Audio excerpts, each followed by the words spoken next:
So just FYI, like I said earlier, I don't know if you were all here when I said it, but I'm putting in a maximum effort today. I have an Iguide branded piece of apparel. See, so I'm trying really hard. And I also have randomly a pack of Iguide mints for some reason. Don't know, it's just here. So that's cool. Anyway, it's very nice to meet you all. I think I recognize a few names, but not everybody. So if you don't know who I am, my name's Chris. I'm the senior marketing manager for Planetar. And I have, a fair amount of experience with the camera systems because I myself was a real estate photographer for some time and I used the technology, and I was present during the development of today's topic, which is the PLANIX camera system. So I know a lot about it.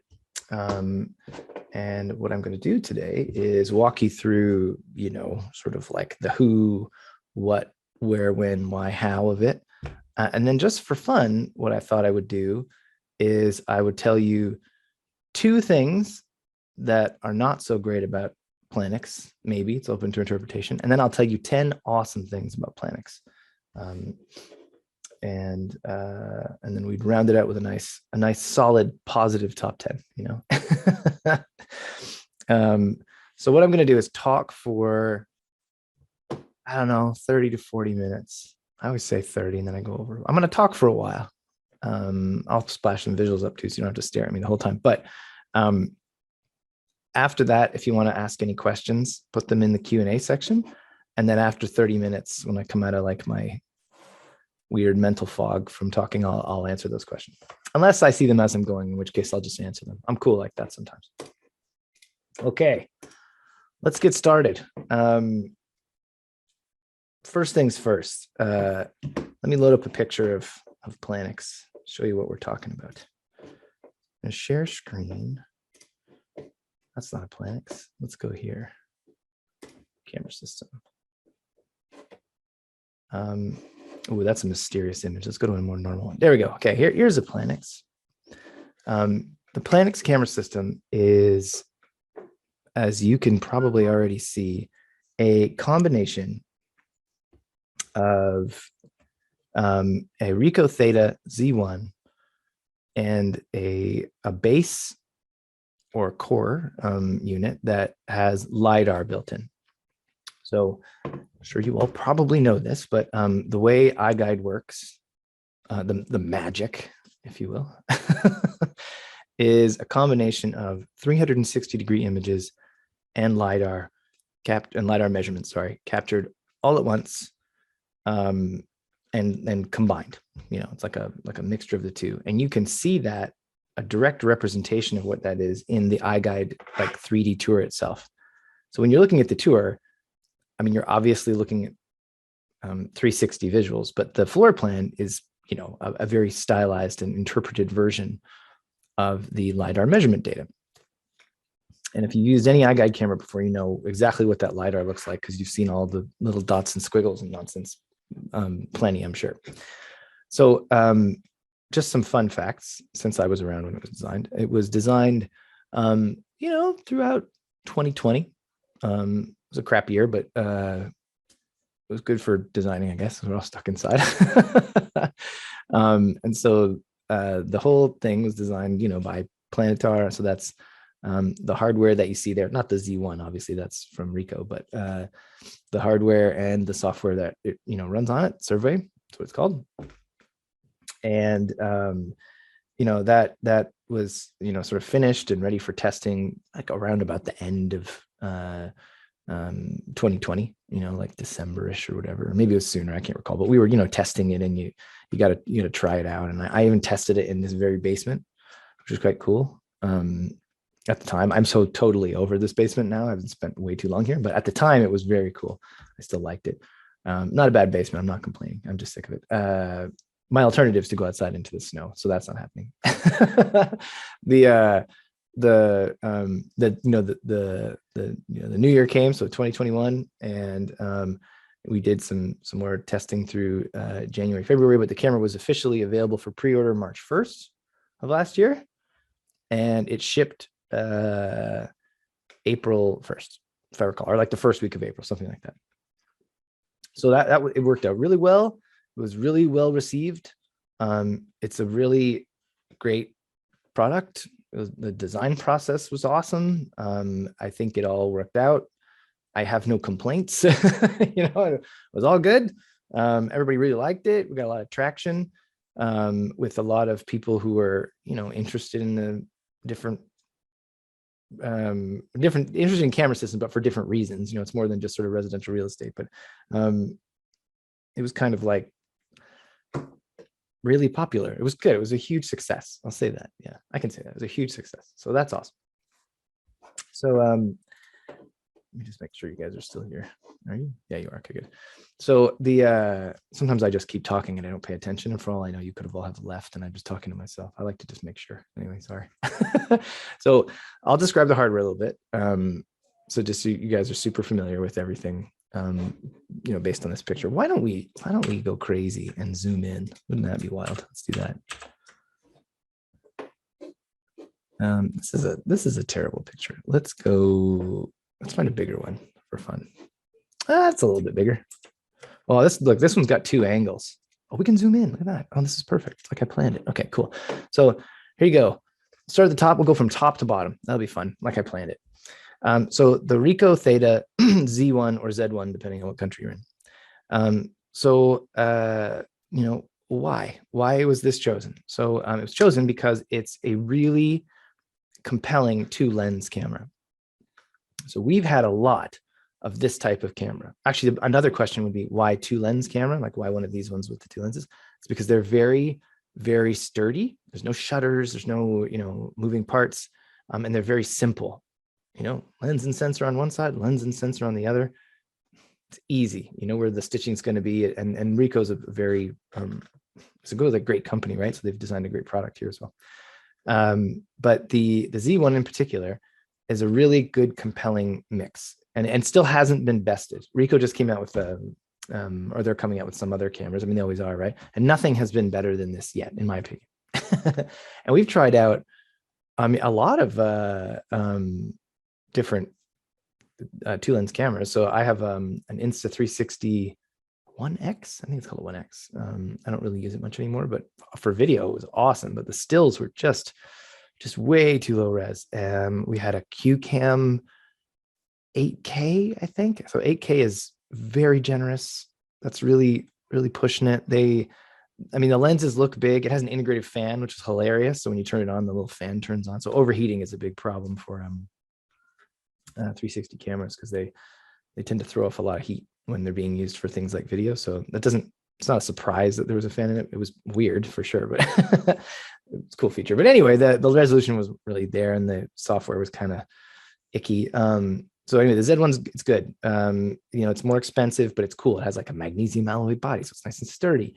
Sensors are good. They're big enough that the resolution is quite good. The lenses are good. They're not weird. There's no like lens flare or anything really too strange because it's one of those, it's got lenses on it that are, such a wide field of view. Yes, you're going to have some strange stuff happening, but otherwise, it's fantastic. I can't say enough good things. And I've owned a lot of 360 cameras that have been very disappointing for reasons. The Yi 360 one I had, that was awful. I had to send it back. It overheated constantly. But anyway, it's a pretty good camera, and it's great for this application. So, like I said, you've got the 360 camera at the top, so that's capturing 360-degree images. But wait, there's more. So if we travel down the camera, you're going to see that there is a sort of shiny thing there in the middle, that glossy looking thing. So that's the LiDAR scanner. So that has actually a spinning like laser emitter in it. The laser itself isn't spinning. There's like a little mirror or something, but it's shooting out infrared lasers in 360 degrees to measure everything from the camera to objects in that 360 degrees to create that, LiDAR point cloud and to measure stuff, What you can't see is that from the Z1 down, there's actually a hard wire that goes down through there. So that'll become relevant later because I'm going to mention it in one of the cool things about PLANIX. But that wire goes down and it connects to this sort of base unit. So that what's called a core, or that base, is, like a little computer. It's got the other controls, it's got the power on and off. It's got some status indicators, and it's got a little, storage drive on it. And then obviously it has the LiDAR I just mentioned there.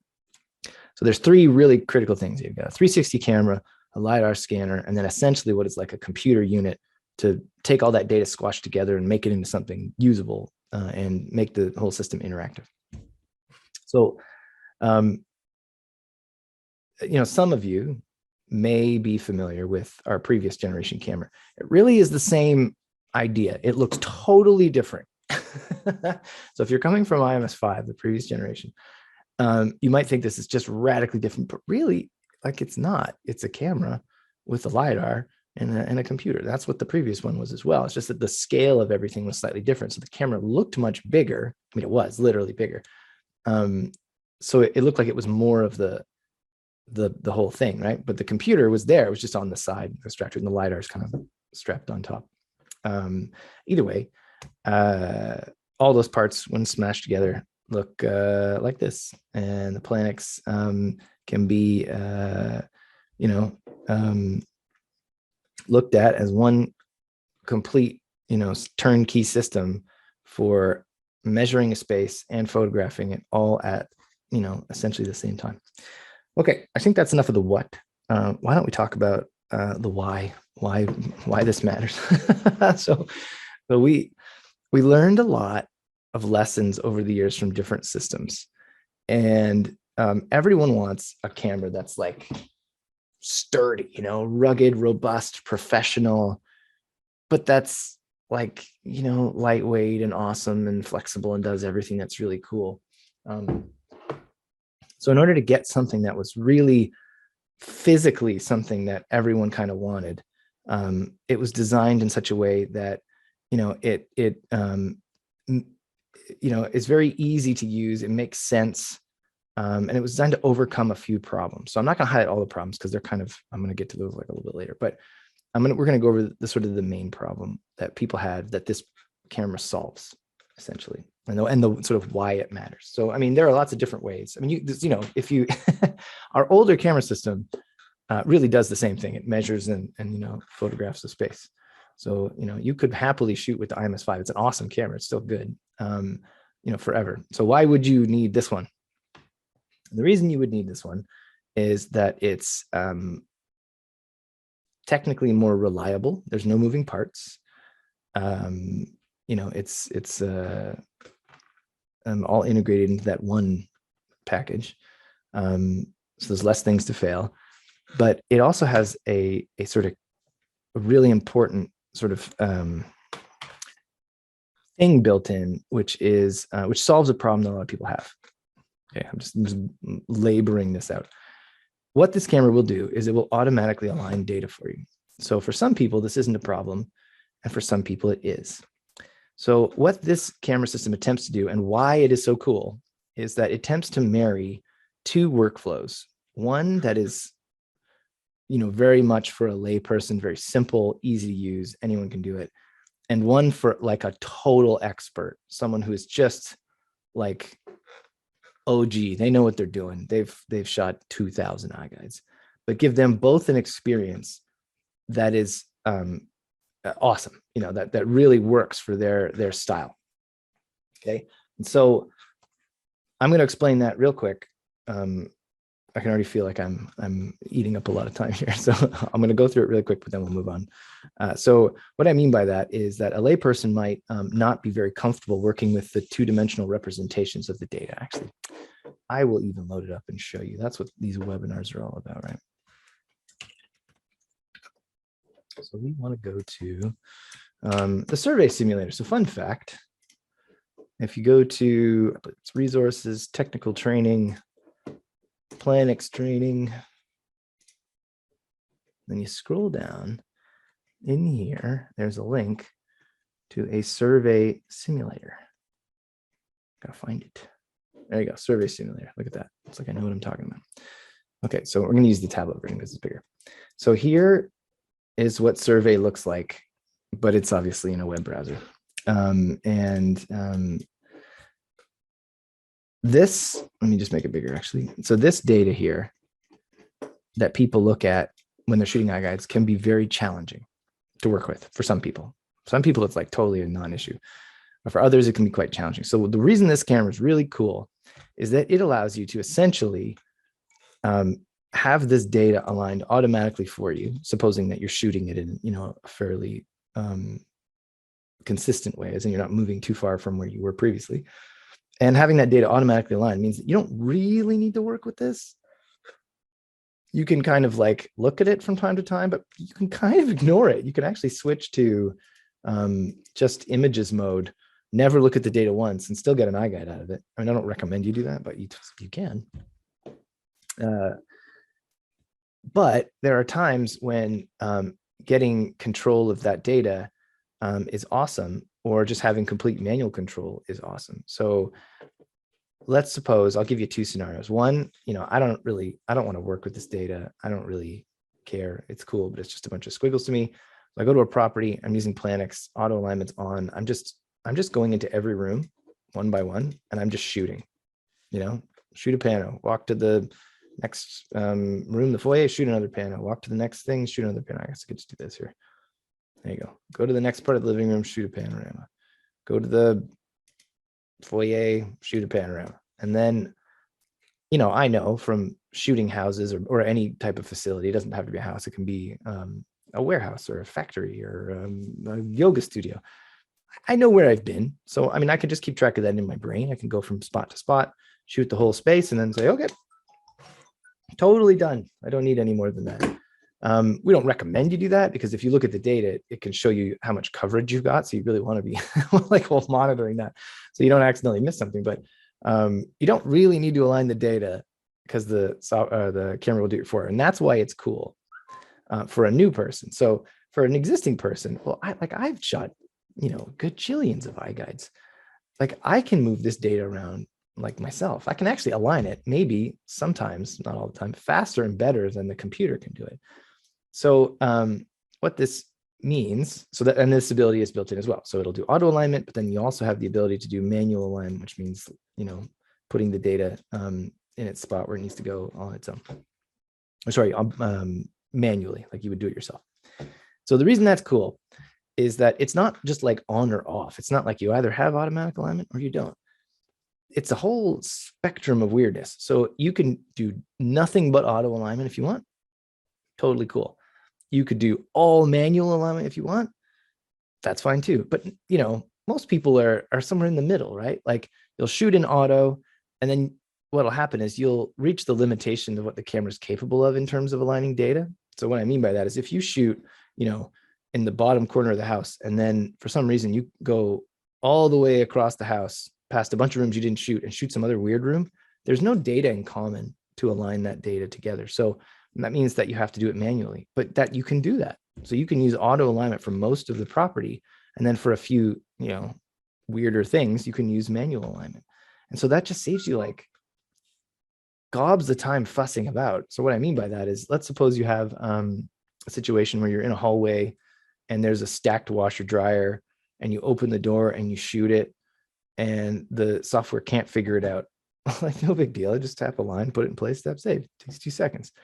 If it were sort of one of those processes where it forced you to shoot it again, well, that's awful. Then you'd have to shoot it again. So we have a competitor who does that. I'm not going to say their name, but that's the thing. So you'll never get like a failed to align message. It doesn't hold your hand in that way or force you to go back and capture more data. If what you think you got is good, you can just roll with it, and you can align it yourself, or have the auto align do it for you. So anyway, long story short, that's what makes PLANIX. That's why it's so cool, in my opinion. There's a few other reasons too, but that's a big one. So it's easy, but then it also is awesome when you're like a pro. It's both. So you can have the best of both. You can even flip-flop around depending on the time of day or how you're feeling or whatever. Like, you might be really fussy for your first appointment, and then getting closer to maybe your last appointment of the day, you couldn't care less. So you just let the auto do it. It's fine. Okay, there is a question from Suzanne, so I'm going to read it out loud. I will shoot a room and it lands somewhere else, totally out of alignment. I have not caught that before, and it has caused issues. Any suggestions? I know you're covering some. Well, okay, so this does happen. So occasionally what will happen is you'll shoot a property and you'll have a room that can't, it won't want to line property. It'll go somewhere weird. And that can happen for a lot of reasons. But there's a funny one. So in my house, I have 2 rooms upstairs that are utterly identical. Like they're both like, I don't know what the size is exactly, but let's say 10 by 10, closet, same spot, door in the same spot. And PLANIX doesn't know the difference. So when I scan the first one and then I go scan the second one, it thinks it's the first one. It just puts it on top. So that can happen, is, you know, it doesn't know the difference. So there are times where you just have to pay attention. So I don't know how many iGuides you've shot, Suzanne, but I can be honest with you, after you've done somewhere between 10 and 100, you're going to see it clear as day in the data. It's like looking at the matrix. You're just going to look at the data and go, oh yeah, there it is, and just move it back. Like, it gets way easier. There is a time, there are points where mistakes are going to be made, and there's a lot of different ways that can be discovered and dealt with. Sometimes the drafters will find it and it's not really a big deal, and they'll put it in place for you. Sometimes things can get, so in the worst case scenario would be that the property is so messy, the data is so weird that the drafters can't figure it out. That's honestly quite rare, but doing a thorough review in Stitch is your best bet. So I'll give you a hot tip for that. So when you are shooting a property, what you're going to notice is that you almost always follow a logical pattern. Very few people go into any property, doesn't matter what it is, house, yoga studio, I don't know, I keep using that as an example, showroom, whatever. Very few people go in there and shoot out of order, like shoot wherever they feel like. You can, there's nothing wrong with that. Usually you kind of follow a path, right? So when you're in Stitch and you've loaded up your data, always do a quick check. Click on, like, use your cursor and click on the first panorama in the folder tree, and then use the arrow key on your keyboard and hit down. And just honestly, just check every panorama. What'll happen is if something's really weirdly out of whack, you'll see the data jump because it's colored and everything else isn't, or it's a different color, I forget what it is, but it'll jump and you'll notice it and you'll think, oh, that's not right. So just doing that really quick check is beneficial for that. It's also beneficial for doing a quick sweep through of your panoramas to see if you've done anything odd and made any mistakes. So I'll quite frequently have the camera or someone or something in an image and think to myself, oh, I'll totally Photoshop that out later. And then I completely forget. And then as I'm going through it, I see it and I go, whoops, I better fix that. So then I'll just edit it right there and get it done. So that check, that really quick first sweep, that's my hot pro tip for it. Always do that every time you load a property in. Don't just, sort of, go in and sort of edit the photos. Do a little quick check through of them all with the data up first. Okay, so I'll tell you about closets now. So when you're shooting for closets, it is what it is. They don't have to look pretty because they're closets, but I would encourage you to shoot a scan for closets every time for every closet. And that sucks, but it is what it is. Closets on the perimeter of a home are more important because their depth would be unknown to the draftspeople. They'd have to guess at the perimeter.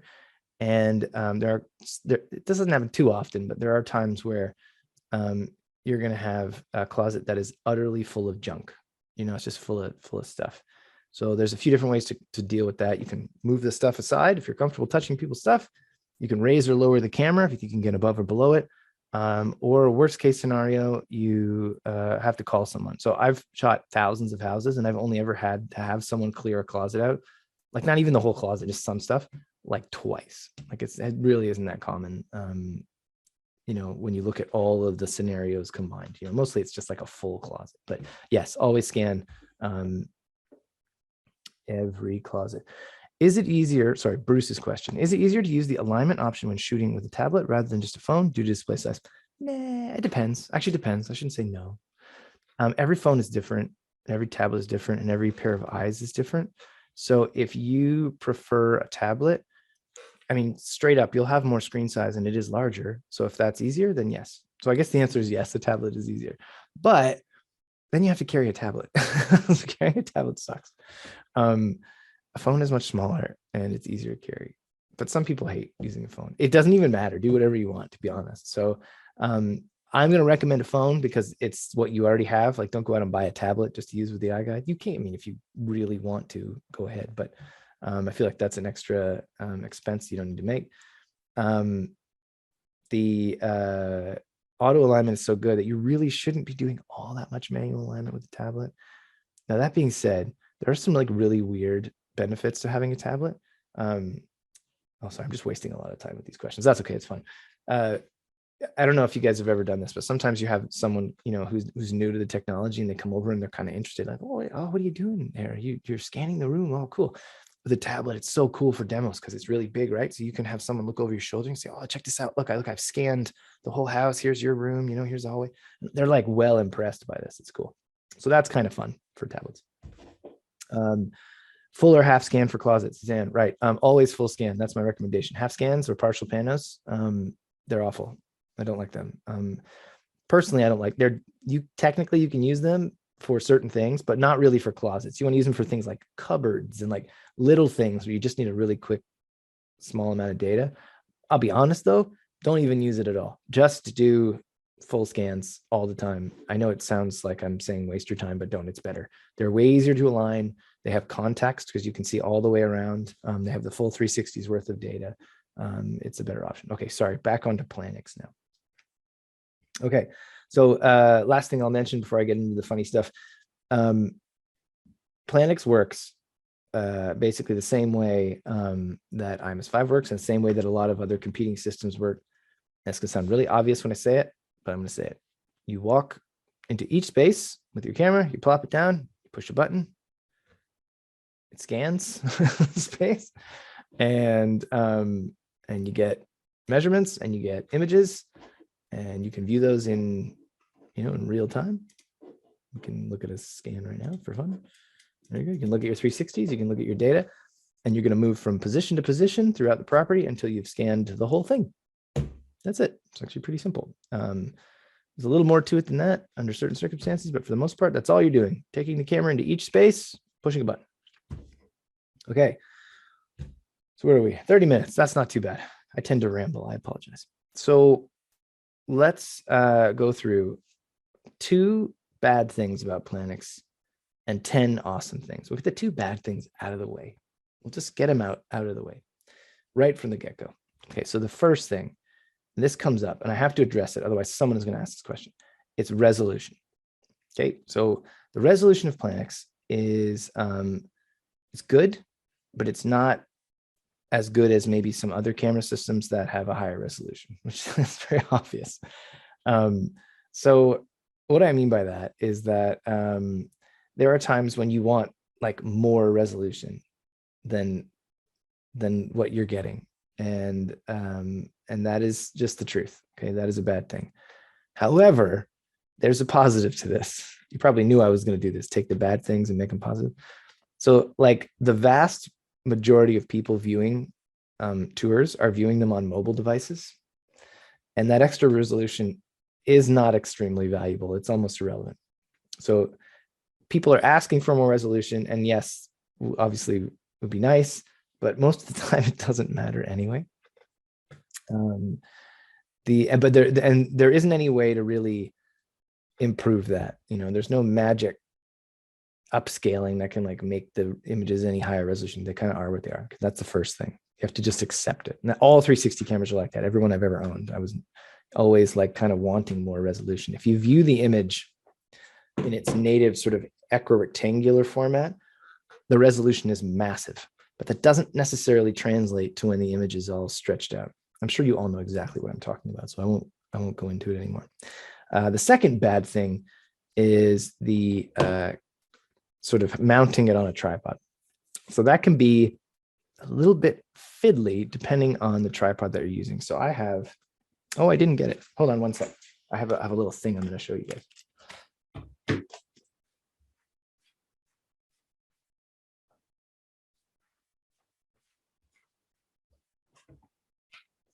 Okay, I have an ideal QR plate. So I'm just going to share. I'm going to go back to showing you guys my camera again. I turned it off. Oh, I've already turned it off. You guys aren't seeing my screen, are you? You're just seeing me? No, you are seeing my screen. Hold on. Stop share. There you go. I figured it out. Okay.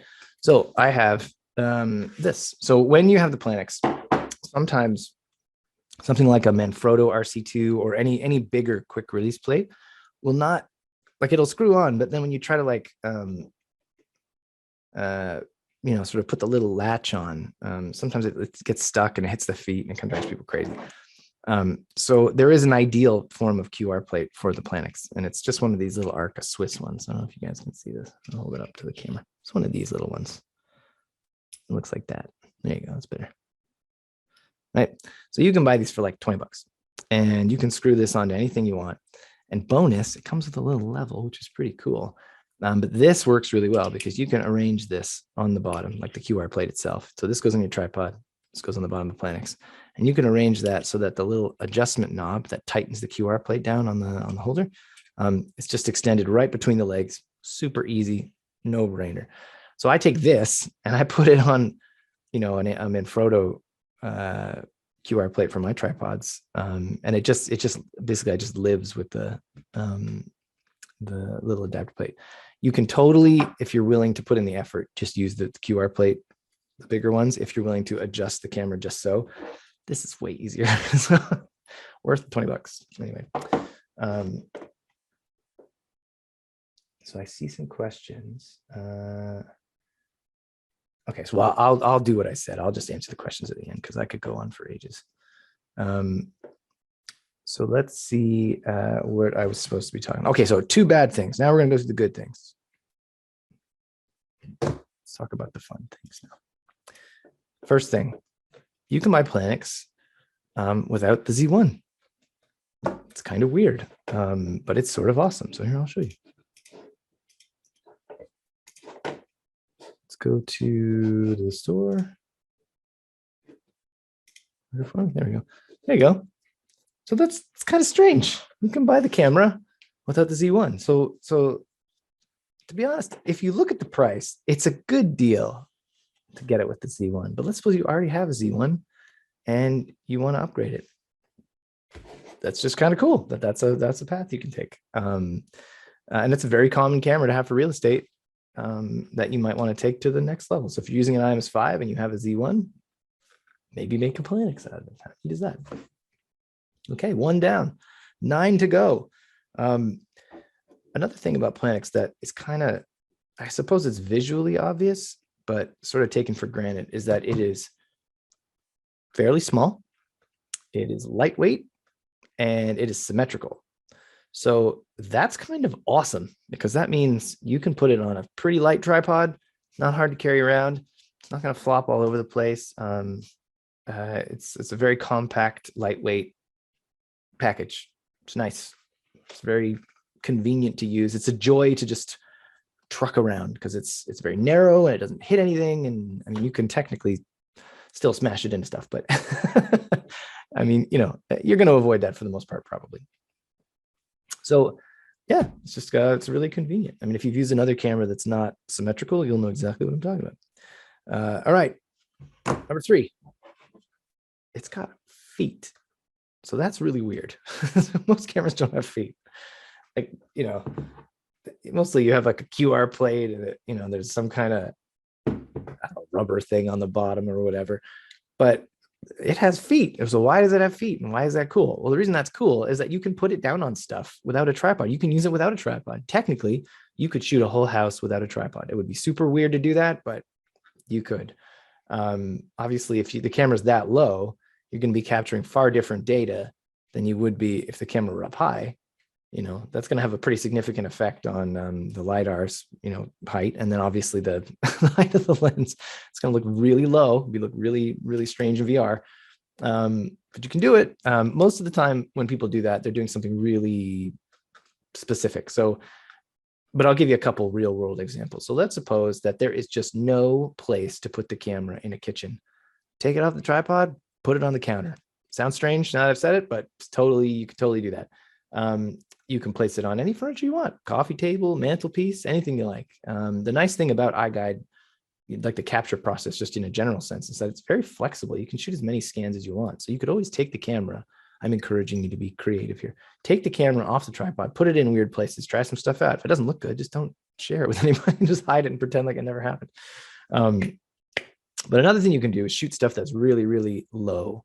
So this is a little weird, but this could happen. Let's suppose you're on a roof and you need to get the LiDAR to hit, a very low 1 foot tall sort of roof edge wall. There's a word for it, parapet or something like that. Okay, well, now you don't even need a tripod. You can just take it off the tripod, put it on the ground and scan, and you can get some data there. It's kind of neat. Okay, moving on.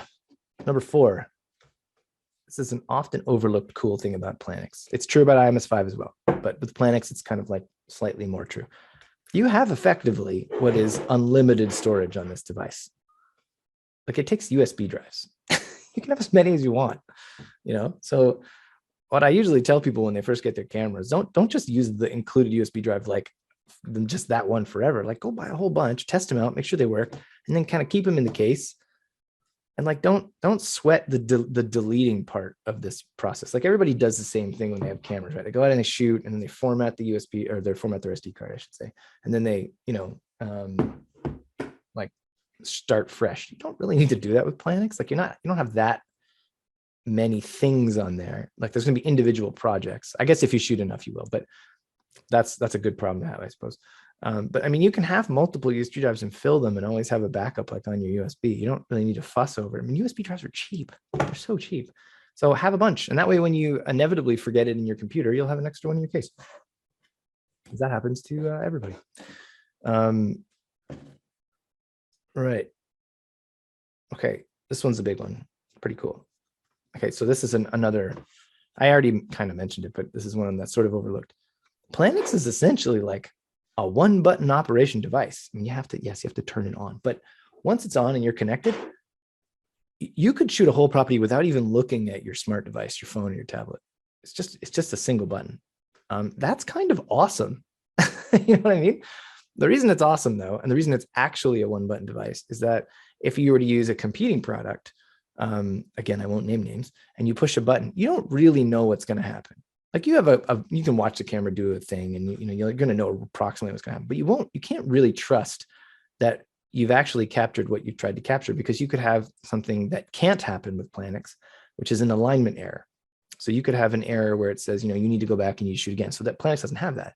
So that means that you can just push that button, go through a property, and be very confident, as long as the lens cap is off. That could be funny. That you've captured that whole property. Again, don't do that, but you totally can, technically speaking.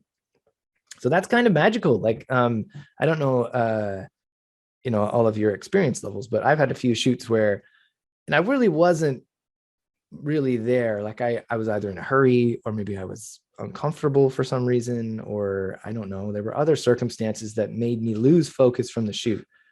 Didn't matter. Still get good results because the camera's doing the work, and I can trust it, and it's a professional piece of equipment that kind of gets good results regardless of the circumstances. So yeah, how awesome is that? Okay, next on our list, number 6 is, I can see the questions piling up.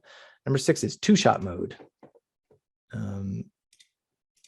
Two-shot mode is awesome. On its own, it's not awesome, but, well, it is awesome on its own, but it's awesome when you think about it in the context of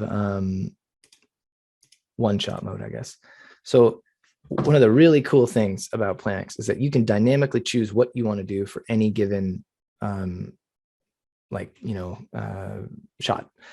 So if you are in a space where it's a hallway, and you can easily duck around a corner, don't just put the camera on two-shot mode and then just do the 2 shots. Do the 1 shot. It's half the time.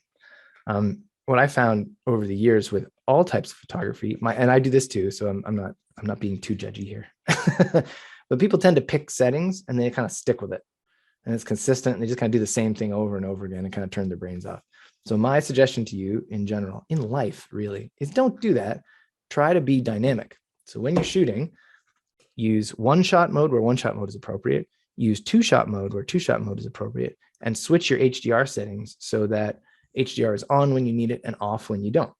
So if you do that, you will get a far better tour, because your brain will be in it. You'll be thinking about that tour. Now, that's not possible for every shoot, because there's other priorities, right?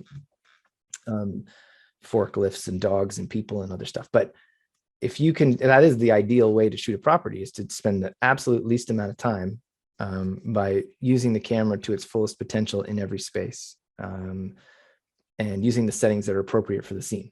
There you go. And two-shot mode is just awesome because that means that you can be in the space with the camera and you don't need to hide or do it. I mean, you can't hide if you want under the tripod if you like, but you can just walk around the camera, and that means you can get results in big spaces, in little spaces, and you know, sort of wherever you are. Okay, this is a fun sort of hidden feature. So number seven on our list of cool things about Iguide PLANIX that you may or may not know. Okay, so here's our survey simulator over here. So let's pretend we're shooting a property and we get to here, this foyer, and the person comes over and they're like, hey, I know this looks like a foyer or foyer, depending on where in the world you are, but I need you to call it the atrium. And you're like, all right, sure, you do that. In the bottom right-hand corner of survey app, if you click on the pano number there, all the panos are numbered, you can add a label, add notes, and you can hide it on the portal. So right from survey, if you need to, you can put information in here. How cool is that?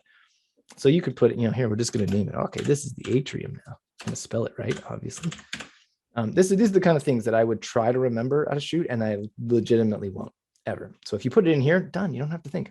And then hiding it on the portal, that comes up a lot. Like people will say, oh, you're gonna make sure this isn't on the tour, right? And you say, oh yeah, of course. Okay, right then and there, you can push the button and hide it. So how cool is that? And then notes, I mean, I don't know, you can be creative. You can put whatever you want in there. Even little jokes for the, when you're editing in Stitch, want to entertain yourself. I don't know, emojis maybe. I don't think it supports emojis, but we can ask for that in the feature suggestions, I suppose. Okay, so that was number 7.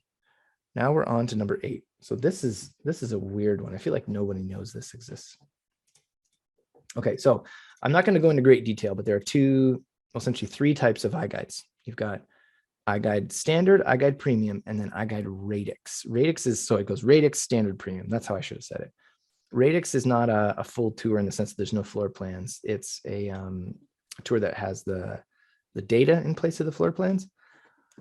So fun fact, I don't know if anybody really ever read the tech update about this, but let's see if it's in here. In settings? No, I forget where it is. Either way, you can upload from on-site for Radix if you want, using PLANIX. So that means that you don't even need to go home. You can upload the data right from there. There's a way to export the data in here. I don't know if it's in the simulator, but you can export it to your phone and then log into the portal and upload it if you want. Like, imagine how weird that is. So you can measure a space and then upload it and have someone be like looking at the tour, because Radixes don't have that extra processing time. They're kind of just done like as soon as you create them on the portal. You could have someone looking at that data while you're still at the property. I think that's pretty neat. It's really targeted at like measuring for things like insurance and restoration and construction, but I don't know, it's still very cool. Okay, moving along. How much time we got? Oh, we're doing all right. We're doing okay. I think we're going to have time for everything. Number 9. So this is an often overlooked feature, but it's kind of amazing. Okay, so one of the biggest criticisms with the Z1 is that its battery life is atrocious. Now, all 360 cameras have pretty much awful battery life. I have, like I said, I have an Insta360 one. It's got swappable batteries in it. So that means I can just have extras, but the Z1 doesn't have that. But the PLANIX core unit provides pass-through power to the Z1. So that means that the battery life on the Z1 is essentially irrelevant, because when the PLANIX is on, it's like the Z1 is plugged in. So that's kind of like a humongous upgrade on the Z1.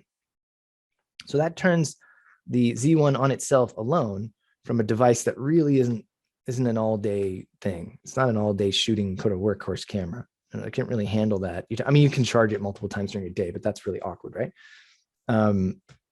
It's certainly doable, but it's not the best scenario. But the PLANIX turns it into something that can just run, 9 hours straight or 8 hours or whatever it's rated for, without any issues. So that's kind of cool. I mean, in an 8-hour workday, you don't have it on for like 8 hours. So then you've probably got gobs of battery to spare. So that's kind of cool.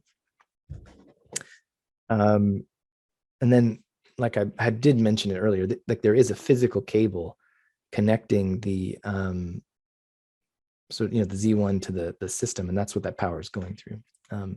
Another really strange sort of benefit of the camera being connected is that app, the survey app that you can see right here, that's used to get the images to your smart device, is different than a lot of the apps that you would use for any other 360 camera.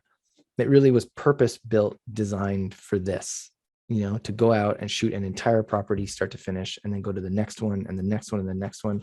A lot of the apps like that come with these cameras were never designed for that. So they're not, it's not that they don't hold up, but they don't, they're not very quick is what I'm trying to say. This is very fast. Anyway, number 10, this is the last one.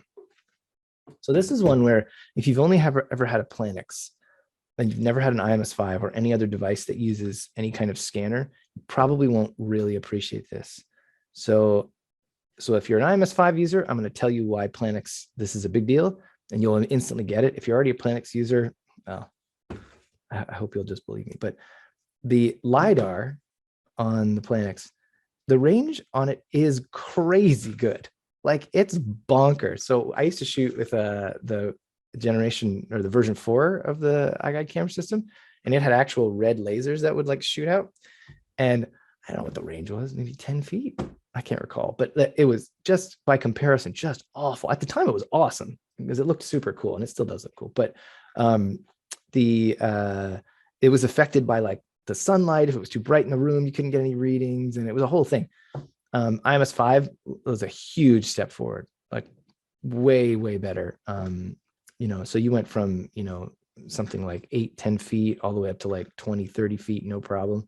The range of PLANIX is like crazy. It's like 20 to 40 meters. Like, that's nuts. That's like, I did a scan on the front porch of my house, and I got data from across the street.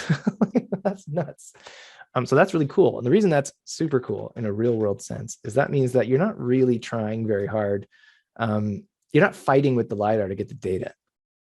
So there, different scanning, technology has different ranges, right? So sometimes you could go into a room and scan it, and you're not done yet because you still have to go to like, maybe it's a longer room. You have to go to the other side of the room and scan it again to fill in that data, But with Iguide, it's like, or with the PLANIX system, it's like one shot, like one scan in a space is almost always enough, unless you need to, create more visual, positions to view the space from, which does happen, that's fine.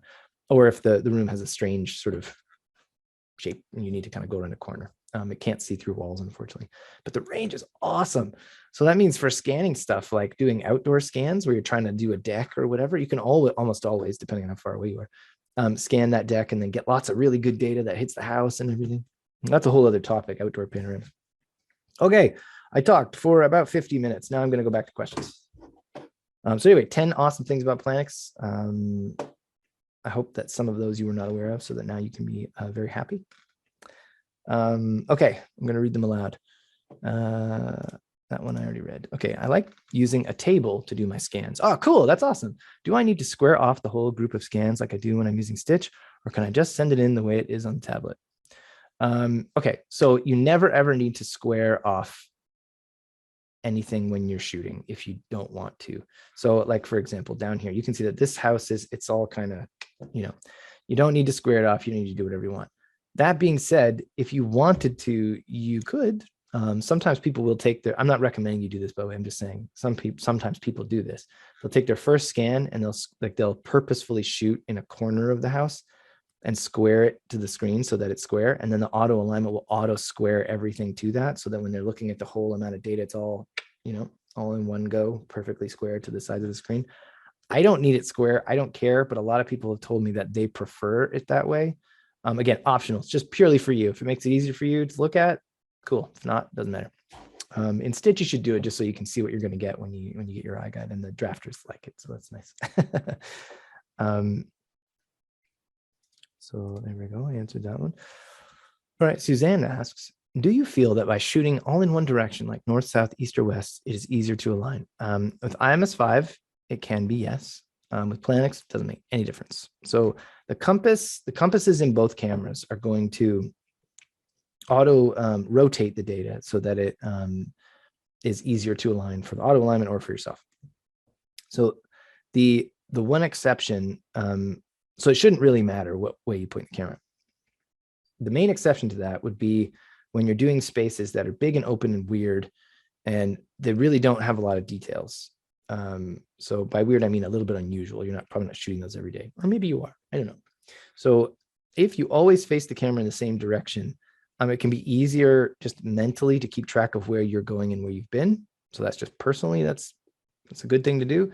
And if you always face in the same direction and you're using IMS5, what will happen is that the line that represents the first shot direction will always face in the same direction. So that means that if the compass gets messed up, it doesn't matter. You can easily see what the rotation should be, so you can then place things. So this happens, or I mentioned it in big spaces, like I did a factory floor once, I think. I forget what it was, but it was just like a big open floor with nothing but columns. There were walls, obviously, but mostly it was just big open. So when you shoot one set of data, it looks exactly the same as your previous one because it's just 4 columns all around you, right?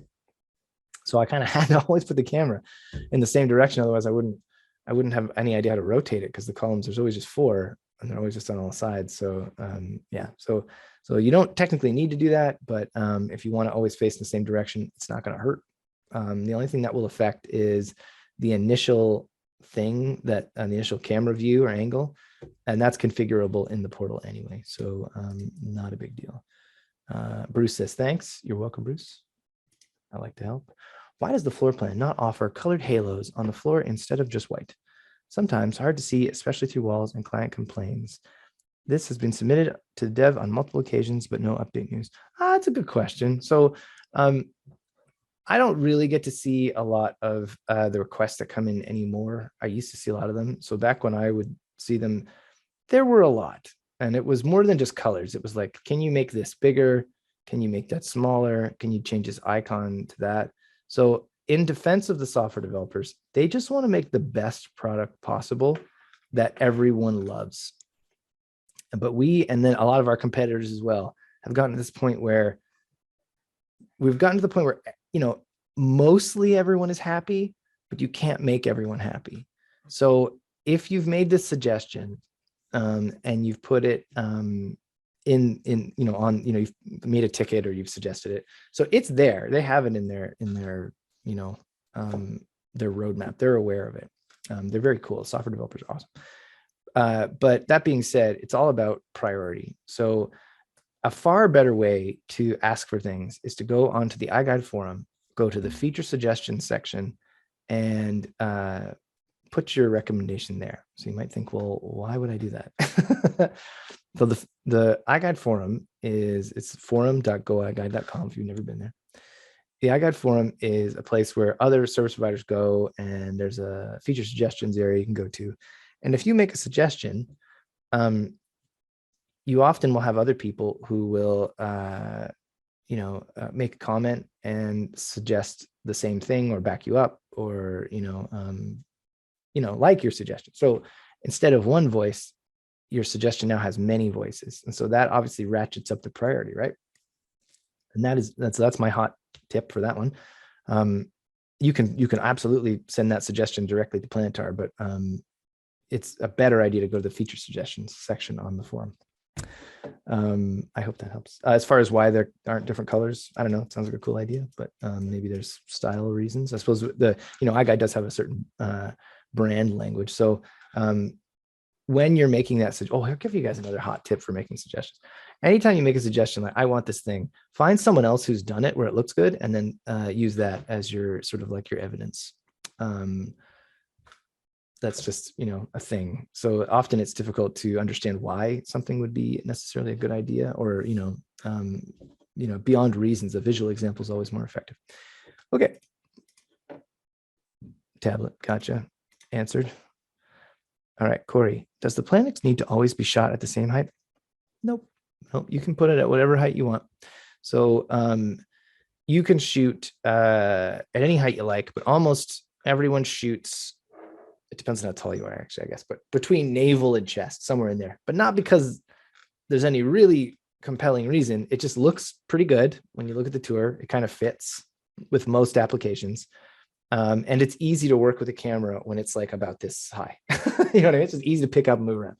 And if it's too tall, it creates a weird perspective. You're more likely to smash it into stuff. And if it's too low, it looks weird. And there are some strange reasons why you would choose lower or higher heights. Most of the time you're changing the height to get different data. So there's nothing wrong with raising or lowering the camera to scan, like measure things that are just lower or higher. You know, you want to be measuring over objects or measuring lower to hit like small retaining walls or railings or whatever. Fun fact, that middle of the road kind of height I mentioned, great for residential real estate because it'll match the photos. That's about the height almost everybody uses. Looks good. If you go higher, it looks weird. If you go lower, it looks weird. If you do something like a factory or a facility, sometimes they want a higher perspective, and that's okay because it's not for marketing purposes in most cases. So there's nothing wrong with that. I mean, you give the client what they want. That's what they ask for, and that's what you give it to them. If you this has a weird effect on VR. I don't know if anyone uses VR. If you haven't, give it a try. It's funny.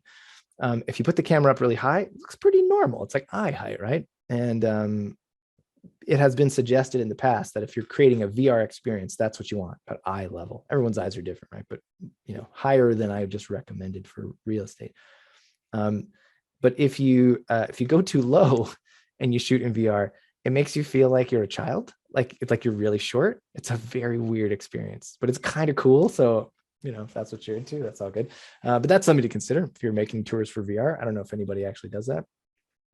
The only thing to consider is that if you're using advanced measurements, you need to keep the camera at the same height to do measurements between panoramas. So I'm not going to go into great detail, but if you're doing advanced measurements, go read the KBA on that. It'll tell you that you need to keep the camera at the same height most of the time where you're going to be doing those measurements. Okay, Victor, wonderful information. Thank you. You're welcome, Victor. I have the PLANIX Pro and also a Theta Z1 on its own. If for any reason the Z1 on the PLANIX Pro from PLANIX goes bad, could I swap the standalone Z1 onto the Core without needing to update the software or anything to make it work? Thank you. The answer is kind of sort of yes. So what happens is that a Pro is calibrated. So if you take your Z1 and you take your other Z1 and you toss one of them and you put your new one on, it will no longer be a Pro. Essentially what you've created is you've created a regular PLANIX. And so a calibration means that the LiDAR is calibrated to the lens. So if you change the lens, the calibration isn't worth much anymore. This may, it would depend on the Z1 itself, but this may make absolutely no difference, or perhaps it would be significant. I honestly don't know. You'd have to check with tech support on the actual very specific ramifications of that. But is it possible? Oh yeah, no problem. You could absolutely do that with probably a fairly high likelihood of success. Yeah. Like I said, you'd be taking your Pro and you'd be turning it into a regular PLANIX at that point. Will there eventually be an iGuide feature to view before shooting? View the, oh, I know what you mean. Like, so you can see the 360 before you shoot. Yeah, we had thought about that.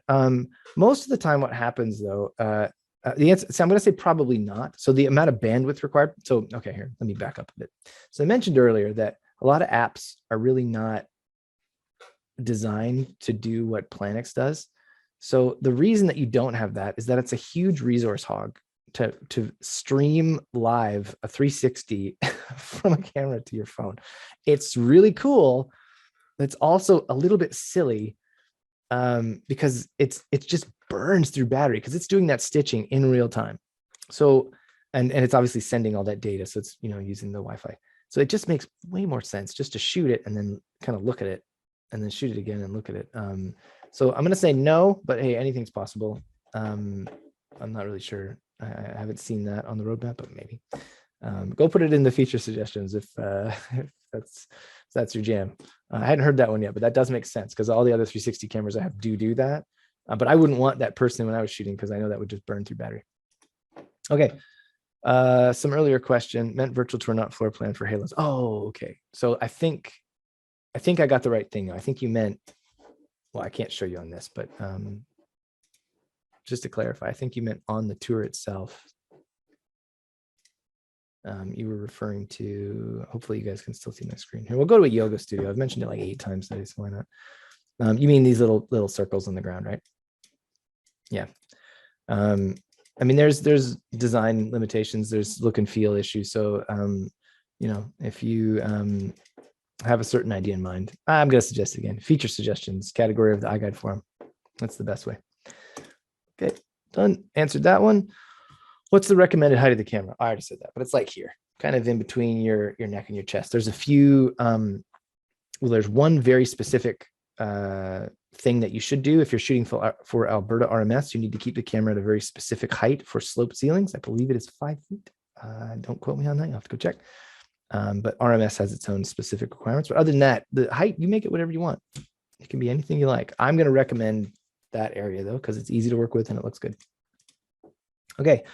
I thought outdoor panorama wasn't a thing. I keep getting told the lighting won't permit it. You'll only be picture mode, but no measurements. Oh, heck no, man. One of the huge selling points of Iguide for all time. Take the camera outside, shoot some stuff. It's a fair weather camera. Like, don't take it in the rain or in the snow or whatever, but yeah, you can shoot outdoors all you like. What'll happen is that you'll get, I've got one here, I think. Which one has one outside? I bet you this one does. Let's look. No, I was wrong. Try again. I bet you this one does. Oh, it does. There we go. Yeah. Okay, so I hope you can see this, but there's here, I'll full screen it, then you'll see it. So if you look at the floor plan here, we've got these dots outside, and when I click on them, yep, there you go. We're outside. Yeah, doing outdoor panos is awesome. You can create as many as you want. Often it's a little overkill to do like too many, but one out front, one out back. Yep. It's very popular. How often should we set the compass? You never need to do it unless you need to do it. So what I mean by that is unless you get a compass error, don't bother. On IMS5, it's very common. PLANIX, you almost never get it. On IMS5, it's very common to get a compass error if you use like a weird tripod or you're in a building where there's like metal girders and stuff and it'll mess it up. When that happens, don't worry about it. Just keep shooting. And if you keep getting that compass error, like at multiple properties, that's when you would calibrate it, because that means something's gone wrong. So if you get the compass error, that could just mean the compass can't get a reading because of the environment. So calibrating it would actually make it worse. Oh, you already did it? Nice, good stuff. You already put it in the feature selector. Cool. All right, that's great. Okay, I think that's it. We're done. Oh, we're not done. There's still stuff in the chat. Okay, I'm being negligent. Okay. Oh, there's a bunch of chat in here. Look at this. You guys are crushing it. Hi, Chris. I have IMS5 for a year. However, didn't launch my business for a lot of reasons. And this year I'm ready. Just want to ask if I have to update the firmware. I definitely go check. Canon, no, you won't have to update it, but IMS5 might have had an update or two. You can tell. Well, you can go to our website and just look at the numbers. So if you go to resources, what is it under downloads? The new version for IMS5 firmware will be right here. But it'll tell you what the version history, or where's the versions? It'll tell you when the version came out. Where is it? October 8th, 2020. That's pretty old, so I wouldn't worry too much about it. You probably have the newest version. Never hurts to check them. So it'll tell you the number, and you can check if you log into IMS5, you can go and check. I know this has nothing to do with what you're talking about right now. That's okay. I don't mind. I'm cool. Positive side is smaller file size. I don't know what that's referring to, but yes. The feet stop it working from tripod plates. Yeah, that's why I brought it up. I knew everybody was going to say that. And when I first got it, it drove me mental because all of my tripod plates wouldn't fit unless I did a special thing. So yeah, go buy one of these. I know it costs you extra money. No one wants to pay extra money, but it's awesome.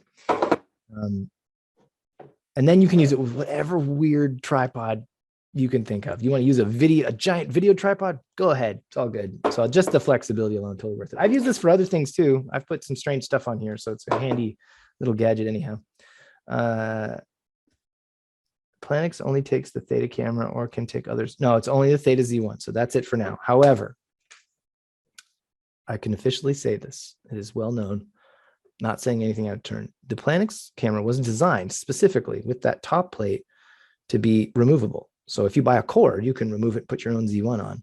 But that top plate, it's just a piece of plastic. It could be reconfigured so that the shape of it was such that another camera could fit. So flexibility was built in so that if in the case something happens, like another camera comes out that is good, better, whatever, it could be swapped in. At the moment, nothing else is compatible except for the Z1. Table equals tablet. That's okay. They're both good. How do you see what you have missed shooting? Why is wall? Oh, these are all good questions. Why is wall thickness so important? How to retouch images that you see in the mirror? Okay. How do you see what you've missed shooting? So it depends on which camera you're using. If you're using IMS5, you're going to have to go and select your panorama and then look at it.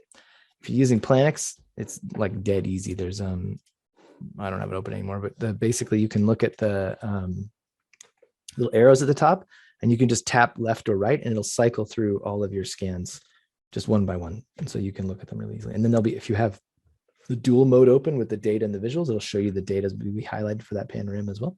Pretty cool. Why is wall thickness so important? Okay, that's a really great question. Wall thickness is really important because that affects the total square footage of the property. And the area calculations affect essentially the value of, or the perceived value of that property. So if I were to tell you all other things being equal, I've got one property worth that's 3,000 square feet, and I've got another property that's 3,200 square feet. Which one is more valuable? Okay, well, it's the one that's 3,200 square feet.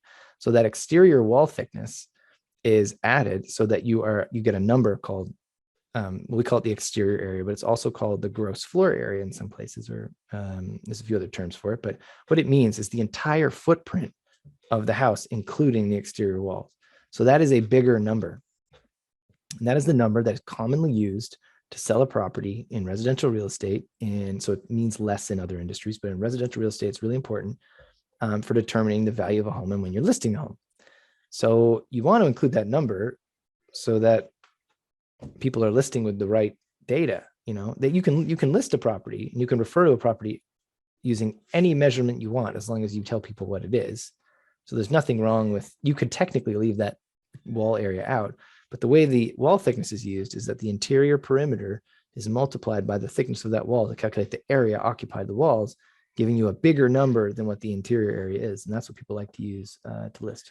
Okay, we're going a little over, but I'll answer the last question real quick.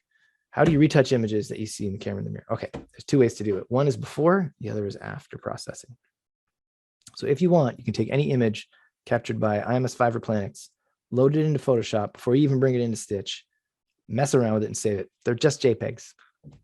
So go nuts. You can clone things out, do whatever you want. And the precise specific workflow that you would use is kind of depend on your software you have. But if you have Photoshop, you just go and open up the image, edit it, and then save it. That's it. You're done. However, you can also edit after the fact. So if you load up a property, or so you have a property or an Iguide created, I should say, you can go in and you can replace a Pano image by essentially downloading the image from the Iguide portal, editing it, and then re-uploading it again. So there is a time limit on that. I'm not sure if it's still there. It used to be 2 weeks, but let's suppose you go out and you shoot a property, and then someone says, hey, I was just looking at that tour and I can see a guy in the background of one of those images. Can you Photoshop him out? The answer is, yeah, you can. You totally can. You can go in and you can download the panorama. You can edit it and upload again. There's quite a few tutorials on how to do that. There's a video or two. There's definitely a knowledge base article on that. Let's go check that out.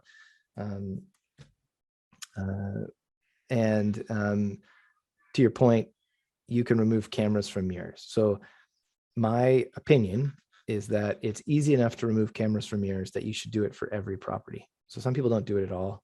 Some people kind of sometimes do it. But I personally will remove it from every mirror because I think it looks professional and it looks pretty cool. And it means that I don't really have to worry about it when I'm on site. I can just kind of put the camera wherever I want because I know I'm going to Photoshop it out later. And that's why earlier I mentioned that I'd scan. I do it like I'll go into Stitch and I'll just go through every single panorama because I'll often just straight up forget. I was in a bathroom with like edge to edge mirror and there's like a camera front and center there. But it means you can do whatever you want. You don't have to try so hard to hide it. Anyway, that's my hot take on that. Okay, cool. Thank you all so much. Really appreciate it. Thank you for all the really great questions. We're having another masterclass next week, same day. There's also Q&A webinar on Wednesdays if you don't participate in those. They're very neat. They're run typically by a fellow named Sam. He's super cool. Might not be Sam anymore. I don't know, but they're really great. That's a place specifically to ask questions. So I would encourage you to go there and just harass them with questions. Any weird thing you can think of, it's fun. The other thing I will mention to you is we've got a Facebook group. We're on LinkedIn and we're on Instagram. Please do me a huge personal favor and go and like and subscribe to all those things, because that would make me happy personally. Thank you very much. Have a great rest of your day. And it was a pleasure.